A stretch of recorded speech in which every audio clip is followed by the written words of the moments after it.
Okay, magandang araw Pilipinas. Sa araw pong ito ay pag-uusapan po natin ito pong yung ilan sa 18 mga peking saksi o mga bulaang mga saksi na kung saan ay kalahi ni Judas. Alam nyo, sa totoo lang, tagilid po ngayon ito pong si Attorney Baligot. Tagilid maging yung mga taong nasa likod ng 18 bulaang saksi na dinala ni Attorney Baligot sa harap ng taong bayan.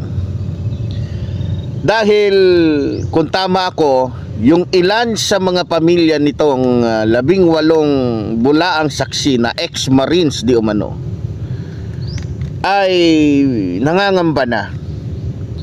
At tila mismong sila ay nananawagan sa ilan sa mga 18 bulaang saksi na ito na umamin na sila ay nabayaran lamang nitong mga Duterte dahil sa alam nyo na, dahil sa kagustuhan ni Sara Duterte na iligaw ang taong bayan sa katotohanan o baliktarin ang sitwasyon. Ngayon, mukhang isa-isa na pong nawawala ito pong 18 ex-Marines na ito. At kung tama ko, itong mga ito ay tila itatago na naman po. Itatago na naman para nang sa ganon hindi po malagay sa alanganin ito pong mga taong o mga personas na may kagagawan ng paglabas nila o may kagagawan ng kanilang mga pahayag na walang katotohanan.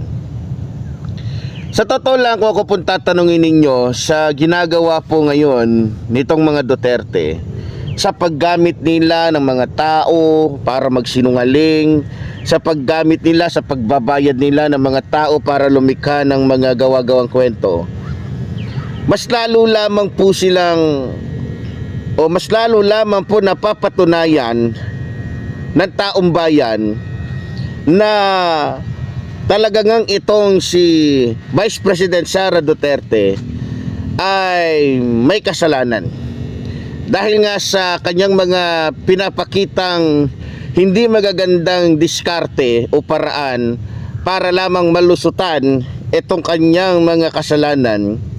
Mas lalo lamang pong lumilinaw sa taong bayan na talagang itong si Sara Duterte ay may tinatago o may pinagtatakpan.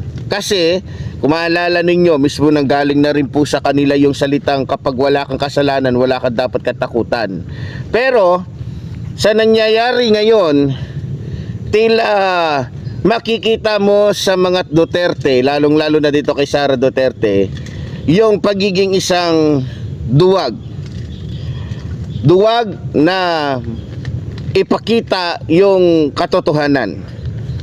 Ang tanong, bakit ba naduduwag itong mga Duterte? Lalong-lalo na nung umpisa pa lang nanakot na sila. May pa bloodbath pa tong si Sara Duterte.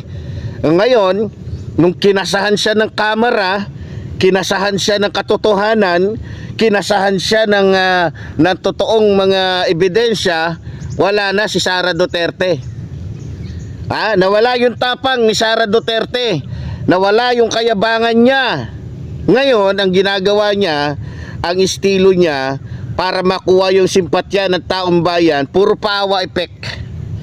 Puro paawa effect para nang sa ganon, alam nyo naman, di ba? Alam nyo naman, para nang sa ganon, magmukha siyang siya ang sinisiraan at hindi siya ang naninira. Magmukhang siya ang inaapi at hindi siya ang nang-aapi. Magmukhang siya ay mabuti at hindi masama. So yan ang estilo po ng mga Duterte. Nagdadrama sila dahil akala nila sa pamamagitan ng kanilang estilong ito na kung saan ay dinadaan sa kadramahan ng mga tao ay mananatili sila sa kanilang mga pwesto. Mananatili silang may kapangyarihan. Pero para sa akin, sa totoo lang, nitong mga nakarang araw lamang, ako po ay mayroong mga kamag-anak dahil nagkakatipon nga kami nitong mga nakarang araw dahil nga sa dumating nga yung panahon ng mahal na araw. Yung ilan sa kanila, mga kagawad, talagang maka-DDS talaga sila. Ngayon, nag-usap-usap kami at mismong nanggaling po sa kanilang mga bibig na ang pagkasabi nga kung di ako nagkakamali, dati okay, pero nung tumagal na hindi na namin gusto ang mga Duterte. So tinanong ko sila, bakit? Ano ang dahilan ninyo? Unang-una, mismo sila ay naging saksi sa mga kasinungalingan kasi ng mga Duterte. Sila ay naging saksi din sa mga hindi magagandang ginawa ng mga Duterte na kung saan sila po ay nagmistulang mga diktador. Sila po ay umaasta na parang Diyos. Sila ay halata at talagang bulgar yung kanilang mga ginagawang kahayupan o kawalangian o katraidoran sa ating bansa. Di ba? So kaya ako ay natutuwa sapagkat maliban sa akin ay marami pa pala sa aking mga pamilya ang talagang nabubuksan na ang isipan sa kung ano, kung sino at ano ba talaga sa tingin nila itong mga Duterte. Alam niyo mga kababayan, hindi po tayo naninira. Isa lang po at diretsahan kung sasabihin sa inyo na itong mga Duterte ay likas pong mga sinungaling. Itong mga Duterte ay likas na mga magnanakaw. Itong mga Duterte ay likas na mga mamamatay tao. Yan po yung katangian nila na kung saan ay hindi po dapat bigyan ng kapangyarihan sa ating gobyerno sapagkat isa din po sa pinaka-talent nila na hindi po dapat makita sa isang public servant yung kanilang pagiging traidor na kung saan mas mahal nila yung mga nananakop kaysa dun sa mga sinasakop. Mga minamahal ko mga kababayan. So, kaya nga sa nakikita ko ngayon, para lang sa akin, bago dumating o pumasok ang 2027, natitiyak ko na mga kababayan, na wala nang Sara Duterte, wala nang mga sakit sa ulo ng gobyerno ang makikita pa nating nakakagawa ng kung ano-ano mang mga kabalbalan. Dahil para sa akin, tulad ng sinabi nga dati ni DILG Secretary John Vic Rimulya na bago mag 2017 o matapos ang 2017 sa 27 ay magkakaroon na talaga ng resulta yung lahat ng mga paghihirap o pag-iimbestiga ng ating gobyerno patungkol sa mga katiwalian lalong-lalo na nitong mga Duterte. At natitiyak ko na isa dyan si Sara Duterte na mawawala sa hanay o pagdating sa politika. Mawawala siya at kahit barangay kagawad ay hindi na siya pwede. No? So, ganun pa man mga minamahal ko mga kababayan, masakit mang sabihin ito at alam ko masasaktan ng mga DDS, pero dapat nilang tanggapin na yung kanilang puon, yung kanilang pinapaka-Diyos, yung kanilang sinusuportahan ay kampon ng demonyo, kampon ng dyablo, na kung saan ay walang karapatan na humawak ng kahit anong pwesto dito po sa ating gobyerno. So yan po ang katotohanan na dapat malaman po ng mga DDS. Kaya doon sa mga DDS, isa lang ang masasabi ko sa inyo, magbagong buhay lang po kayo. No? Magbagong buhay na kayo. Gamitin nyo ng tama ang isip ninyo.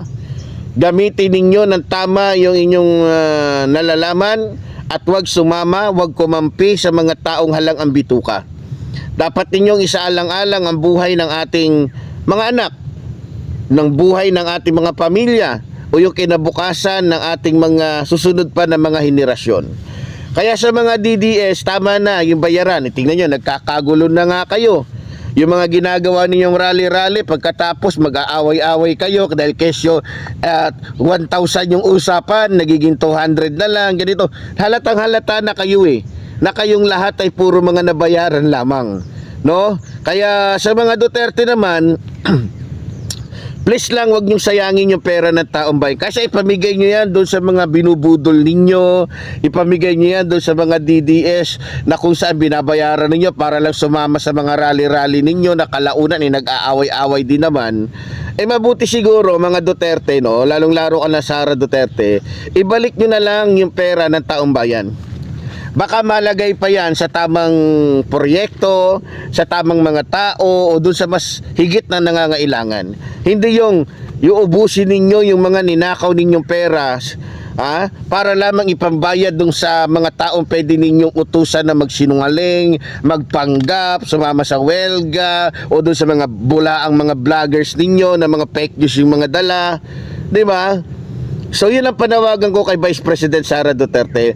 Madam Vice President, sana kahit konti matuto kang gumawa ng kabutihan sa buhay mo, no? Huwag kang umasa sa katanyagan mo, huwag kang umasa dahil sikat kayo, dahil mayaman kayo, dahil bilyonaryo kayo. Yung pagiging bilyonaryo naman, hindi naman nanggaling yan sa mga pagod ninyo Yan ay nanggaling mismo sa pawis ng mga Pilipino na ninakaw lang ninyo.